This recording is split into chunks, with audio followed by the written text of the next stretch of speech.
Welcome to Yachtcrew Vlogs, where we tell the stories of those in the yachting industry.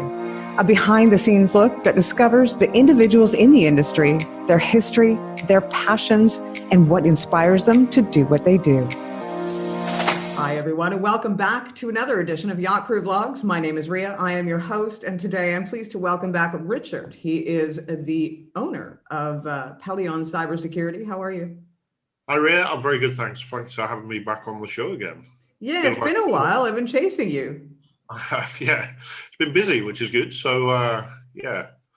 Well, you know what? The reason I have you here today is that we have seen, I want to talk about drones. And the reason I want to talk about drones is because in the past few years, at one stage, maybe 5, 6, 7 years ago, a drone was cost prohibitive and you had to have a lot of money to have a drone, and they were quite primitive at the time.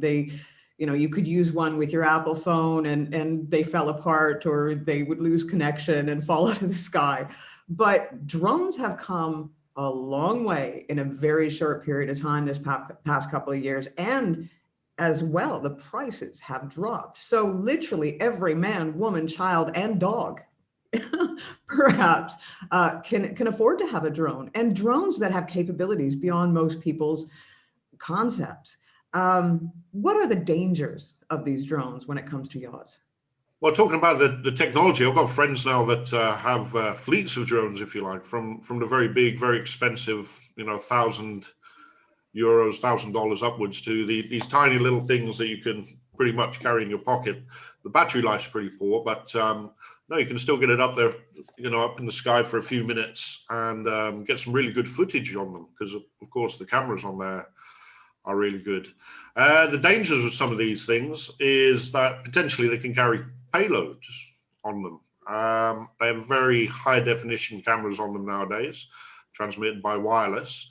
The size of them is impacting that as well. And a big thing nowadays is regulations as well on actually having a license to fly these things. So it's okay buying one from the shop for a cheap price, but have you got a license for it? I think there's quite a few countries now, certainly the UK I'm aware of, that you have to have a license to do that and fly it at certain heights as well. So, well, I mean, to be absolutely honest, not everybody's going to get a license. People, especially those tiny little pocket ones or the smaller ones that you can sort of get away with. And these are the people that you have to be aware of. These are the people that you have to protect yourself from, because these are the people that are going after you for nefarious means. These are the people that perhaps want to record conversations or want to get footage to sell online or to magazines. Definitely. Biggest problem nowadays, I think, is the camera and the fact you can get very close to a yacht without being detected in many ways. And how do you actually detect the drone? It's so small in some cases. And all you need is 5 minutes around there after the stern of the boat to get some potentially interesting footage. And there's a lot of yacht fanatics out there who'd love to get some great shots, probably quite innocently as well, of some of these beautiful boats that are out there nowadays. There's a couple of really big boats that have been built recently that, they're gorgeous to look at. And why wouldn't you? Piques your curiosity to get a bit closer and see what you can see around there, Now, this doesn't necessarily happen in port either. It can happen at sea or at anchor. No, absolutely. You can go out on a little dinghy or a canoe, and the closer you get to the boat, you just need to be within range of the drone to fly it. Obviously, once you go out with that range, then you've lost it. So, yeah, the drone pilot needs to be quite close to the drone to do it. But the risk. Obviously, there's a big risk in ports, marinas, shipyards, and around the boat itself, especially when there's guests on board. The paparazzi are using the drones quite a lot these days to get footage they want, Do they have listening? Can you put a listening device on a drone? You can have listening devices on them, yes. Some of the more expensive ones will pick up conversations from a certain distance as well. Yeah. So that is a danger, and it's something that people should be aware about. Now, how do you protect your yacht? How do you make sure that your yacht that there is a zone around your yacht where, you know, as you said, some of these drones are so tiny that you can't spot them. Is there some electronic way that you can make sure it's automatically detected and there is, you know, no intrusion? Well, the traditional way people have been using is actually shooting these things out of the sky. You know, whether it's a shotgun or handgun, which is, yeah, not so accurate in many cases. They're in the Middle East. They use eagles to bring these things down around airports and other places. But nowadays there is an electronic way you can do that. Absolutely, you can ranges from the not so expensive to the very expensive in terms of what you want to do, how far you want to detect the range. If you want to detect the pilot itself, depends what you want to do as well. If you want to kind of bring the drone down or send it away. So, well, I mean, there are laws in place that you can't shoot those things out of the sky because they're not your property. I mean, if the drone user actually was legally registered and was doing everything in his rights or her rights, there are laws against shooting these things out of the sky. So you could find yourself on the wrong end of a lawsuit, even though they were invading your privacy. absolutely. So you're not allowed to block the public airwaves, and these things generally run on Wi-Fi frequencies. So if you block those frequencies, yeah, absolutely, that's illegal to do. You know, that those frequencies are there technically for everyone to use. So blocking those would, yeah, certainly a no-no. But there's certain things you can do, and the way the technology works, you can make the network busy. So once you've detected the drone, you can send a lot of traffic in there, which some people might argue that's the same as blocking, but blocking, you're wiping out the signal. If you're making the network busy to disrupt the communications nearby of the drone, then you can get away with that. That's not so bad. So realistically, at the end of the day, there is legal ways in which yachts can make sure that, you know, these drones don't go anywhere near enough to get any footage whatsoever or any listening device close enough to hear any conversation. There is a way to manage this. There is, and I think the key thing is detecting the drone as well. So if you put a virtual umbrella over your yacht, let's say 5 kilometers, for example, and you can detect every drone that comes into that 5 kilometer zone, then you're going a long way to, you know, making a decision then whether that yacht is, you know, bad news or good news.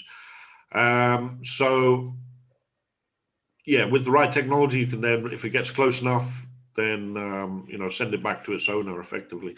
The idea is you don't destroy the property, you're sending the drone back to where it came from as well. So it's, you know, you're on the border there of what you can do with the regulatory side of things or the law. But yeah, the key thing is to know what's coming into your airspace, especially if you're in a remote area. And I think 5 kilometers is ample enough to you know, detect those drones, and then it gives you time to make a decision. Once it gets to within a kilometer, say, a little bit less, then you make a decision either to press a button and let depending on the system you've got on board, press a button, let an antenna on board do its magic on the Wi-Fi signals and send that back to its operator, or there's smaller solutions in place as well. So going back to the gun, there are guns you can use. So if you know the direction that the drone's coming in, you can effectively shoot at the drone, and that will block the frequencies in that particular direction. But realistically, to avoid any sort of crossing of any laws anywhere, probably the best bet is to send that back to its owner, because of course it is their property. Absolutely, yes. I'd imagine you could get in trouble for theft if you were to drop out of the sky into the ocean. Last thing you want to do as well is have that dropping onto the yacht somewhere, causing damage. That's also a potential as well. So no, absolutely, just send it away. And you guys have that capability. You're capable of coming onto a yacht and making sure that they have all that technical stuff on board. We do, yeah. We through our partners, we're actively working with at the moment. We have solutions that will work on onboard yachts, but also in the wider shipyards, marinas as well. We're finding there's interest from some of the larger shipyards where there's big refit work going on, and there have been a couple of drone incursions in the past. So people just sending their drone over the yard to have a look and see what's going on in a particular yacht. And if you can imagine, if an owner's having particular work done on the yacht, he doesn't want that to get out into the public domain. Maybe he's having is having warranty work done on board, whereby that he doesn't want that getting out into the public domain in terms of what is actually happening there. So yeah, there's an interest there as well from the shipyards. Well, I mean, let's be honest, the super yacht and yachting industry is very, very secretive. Even if you're crew, you sign non-disclosure agreements to get on board. And if you're not looking after your security, and this comes right down to cyber security, as far as your Wi-Fi connections on board, all the way to drones. If you are so worried about your crew and making them sign non-disclosure agreements, then you need to make sure that every aspect of your yacht or super yacht is secure. And a lot of yachts aren't doing that yet. No, they're not. They're just catching up to the fact. There's still that complacency on the privacy side of things, and that cybersecurity element as a whole. But gradually, the industry is catching up, which is nice. And there is that awareness, or growing awareness, of what people are doing with their data, whether that's social media, how they're storing that data on board the yacht itself. There's been a few occasions recently where we've easily accessed personal data on board servers actually on the yacht, information about crew. And that, once you've got that information, you've got maybe passport details, you've got information from social media, no matter how benign, and maybe they don't even mention the yacht. You've got a few details there that can start the whole phishing campaign or what have you. And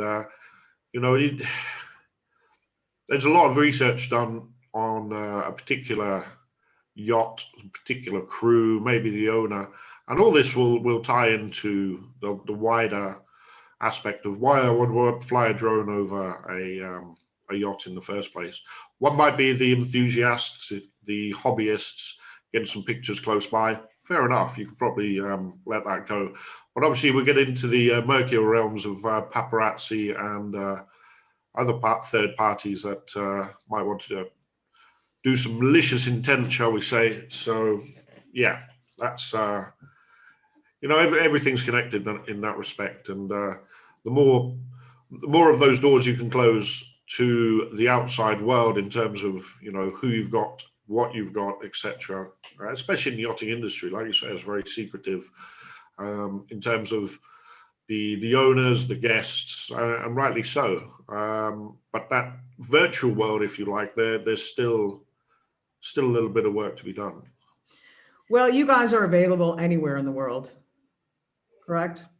We are indeed, yeah. Well, we will make sure to provide all of your information below this interview when it airs.